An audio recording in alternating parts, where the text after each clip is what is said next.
This is Unit 10, Lesson 1, and we're going to be working on piecewise functions today. Okay, so what is a piecewise function? It's a function whose rule includes more than one formula. So you'll kind of see in all these examples that we have two or more formulas to be working with. And the formula for each piece of the function is applied to certain values of the domain as specified in the definition.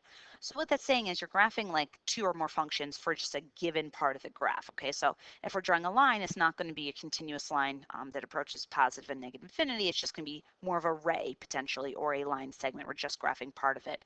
It's kind of similar to what you did in Algebra 1 in terms of restricted domain. You graph just a portion of like a quadratic or a line. So here we're doing that, but we're doing it for multiple graphs on one coordinate plane. Okay. So let's take a look and let's decipher what all this means. So look at your first example here. So this is a piecewise function. All right, it's pretty much I have two separate functions. Here's my first one, and I'll switch colors. Here's my second one. So remember, f of x is your function notation, your fancy way of saying y. So I'm graphing y equals x, and I'm only going to graph it for these x values. So even though the graph does continue to the left of 0, I'm not going to show that part of the graph. I'm only going to graph the part from 0 greater. All right, now down here, I'm only going to graph y equals negative x for less than 0. Okay, so we're going to have to think about open, closed circles and all that good stuff. Now, I will say that it will help you to use multiple colors. So if you have colored pencils or pens or highlighters or something, go ahead and pause the video and go grab some if you don't have them already, because it's going to make it easier to see your graph. Okay? All right, so what I like to do is I like to look at the number here. Okay, so this is kind of like, think about that number as a fence. So now this is not an asymptote I'm drawing. Okay, this is just kind of going to help me to graph my piecewise function. It's not something I have to do, just at least while I'm learning, figure out what's going on. So that's my fence. Okay, and each graph belongs on a certain side of the fence. It can't cross over. Sometimes part of the graph can be on the fence, but that's it. So this first graph, y equals x, has to be graphed for when x is greater than or equal to 0. So that's this side of the fence over here. So I'm going to graph number 1 on this side. This part has to be for when x is less than 0. That's the left side of the fence. Okay, so I want to make sure that when I graph it, it stays on its appropriate side. It doesn't hop into the neighbor's yard, right? So we're graphing y equals x. That's a line, okay? Starting at 0, okay? So I start at 0, and then I use my slope of up 1 and over 1 to the right. Now, since it's equal to 0, I can go ahead and make that a closed circle. All right, so I'm using my slope, and then I can just draw my line.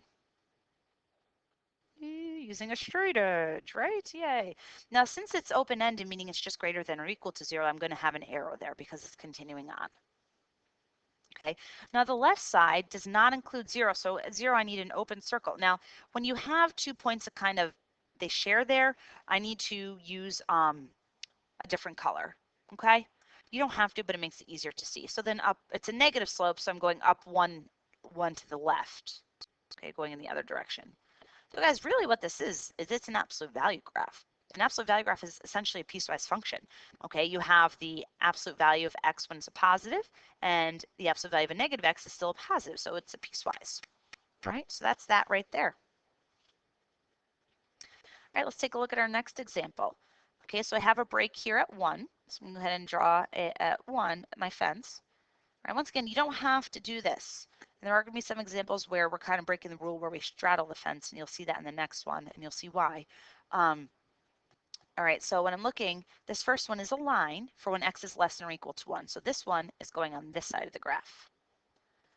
All right, let me pick a color. So then this one is going on the right side because that's for when x is greater than 1. So which guys get in the fence? This first graph is because it's equal to.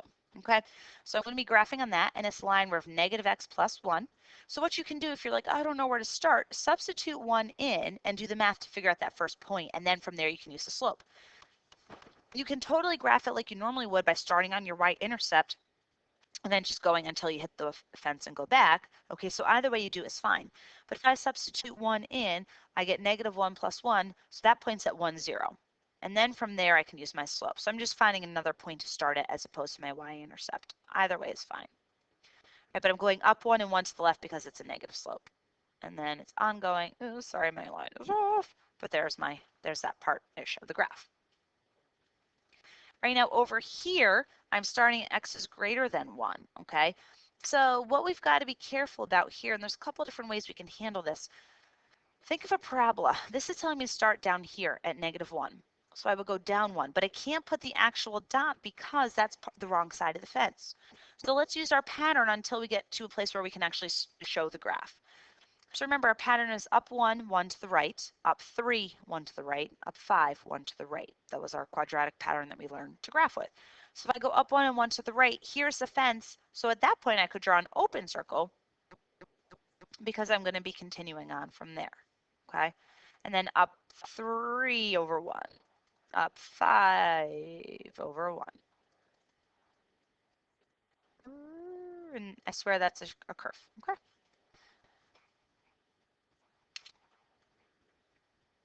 All right, if you want to, you could also plug the 1 in at least to see where to start. Do your math and you get 1, 0, but no, that's an open circle. And then plug 2 in to get your next point. So if you're not sure where in the quadratic you are with the pattern, you could substitute your x values in to figure out your points. If that helps, it makes it easier. All right, looking at this one, I've got a couple things going on here. First of all, I don't have inequality, so that I don't really need a boundary here. Right? It's telling me graph this except for one location. Okay, so if I draw a boundary line, that's fine, but I'm going to be straddling it because this graph is going to appear on both sides of it because this is more of just a, hey, just that one point doesn't exist. Okay, it's more of just one specific restriction as opposed to don't go past this line.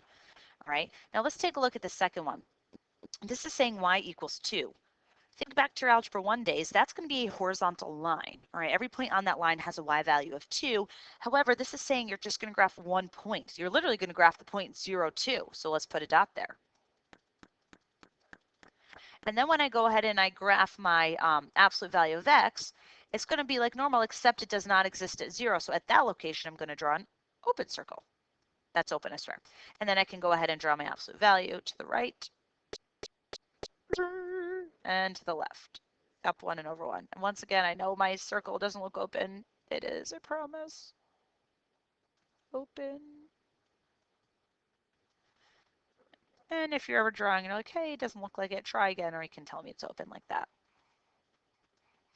All right, example number 4, I now have 4 things to graph, okay? I'm sorry, 3 things, so that's okay. So we do have inequality, so let's go ahead and draw in those fences just to help us. So we see that we have a fence at, that's cool. We see that we have a fence at 0 and 4, because those are the 2 numbers. So I'm going to go ahead and just draw it in.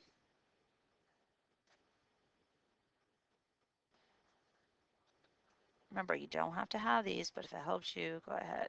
That's a cool function. Ooh, my goodness, look at that line. Okay, so let's go ahead and let's graph. Here's the line y equals -2x plus 5. So I'm starting at 5 on 0, okay, but I'm going to put an open circle because it's not included. And then I'm going, my slope is down 2, 1 to the right. However, that's going to the wrong side, so I'm going to go up 2, 1 to the left. And so just got to remember how to graph that line. All right, my next function is going to be, okay, it's a horizontal line again from 0 to 4. Closed circle on 5 for that one. Okay, so where the colors help. Open circle on 4.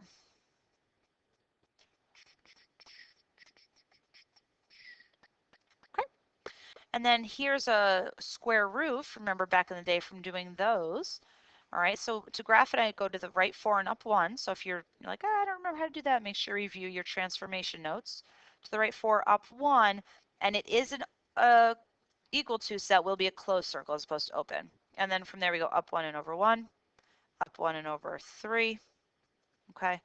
And there's my square root graph. All right, so it's not all going to be connected like in the first couple we saw. Like see how these two aren't connected? So keep that in mind, okay? All right, so graphing. Now, we're going to take a look at a couple more things. We're going to evaluate, and then we're going to write, and then we're going to do a word problem. So to evaluate a piecewise function, piecewise, it says to find a function value with a piecewise defined function, look at the domain that the value belongs in. Then substitute that value into the equation that's associated, meaning, so I have these different examples here. So I'm going to evaluate f of 1, f of 60, and f of 65. If I have multiple equations, you don't plug them into every one, you just plug it into the domain. This is saying, hey, like if I were to look at a graph, when x is 1, what's the y value going to be? So I need to look at my domains and figure out which one contains an x value of 1. Well, it's this guy, all right, because 1 is between 0 and 60. So if I were to substitute 1 in, well, there's nothing to plug it in, so it's just 75. Because remember, this is a horizontal line. So from 0 to 60, the y value is 75. Right now 60 still falls in here because that's equal to 60. So it's 75. This one is 65. That falls into this domain because 65 is greater than 60. So here I'm going to plug in, I actually get to plug in this time, 65 for x, which is 5, right? Because I did 65 minus 60. And then do your math. 75 plus 10. So that one's 85. Okay, because when you're evaluating, you're saying, hey, when you look at the graph, given this x, what's the y, right? Given this domain, what's the range? All right, we're just doing it algebraically as opposed to a graph. All right, let's go ahead and let's write them now. So we're going to start with our function notation, equals, and then draw a big old bracket.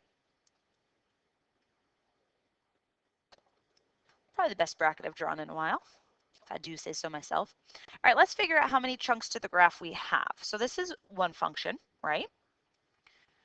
We've got a second function right here. So anytime you have a change of direction, we're going to have a different function. Okay, let's use we'll use our bright yellow again. So here's our third one. And then our fourth one is going to be right here. So I do have 4. Okay, so we're going to have to write 4 separate equations and write their domains with them. So starting at number 1, this is a line. Be careful. I know that you see this area and you're like, oh, it's a negative. No, if I'm looking left to right, it's going up. So my slope is positive. Okay, so that's going to be y, not y equals, I already have that here. But let's see, our slope is up 2 and 3 to the right. So it's 2/3 x plus 4. Okay, because that's my y-intercept. So I'm just writing the equation of a line. All right, now what domain am I given? I'm going from all the way down here because of the arrow, so negative infinity up until 0. So I can just write that as x is greater than 0. All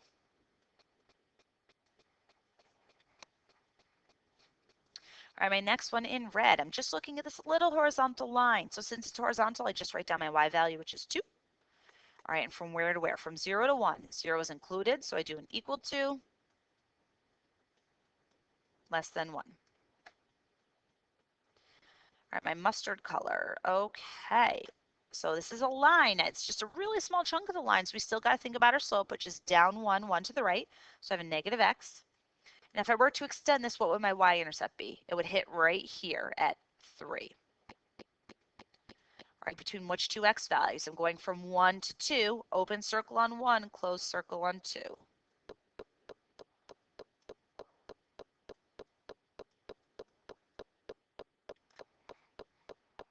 All right, my last part is a horizontal line, which is at 1 from where? From 2 to 4. 2 is included.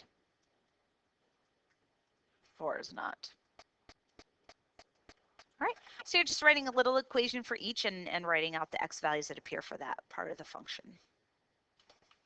All right, last chunk of our notes is to write a word problem. All right, so it says you have a summer job that pays time and a half when you work more than 40 hours, more than being keyword, so greater than 40 hours.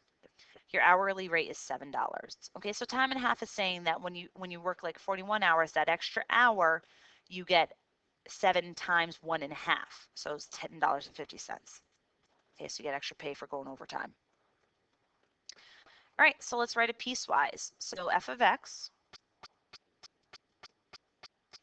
equals, draw our bracket. We have 2 chunks here. So this first one, so if I work less than 40 or up till 43 or 40 hours, I should say, it's going to be 7 times x because it's $7 per hour that you work, right? So if I work 10 hours, I make $70, etc.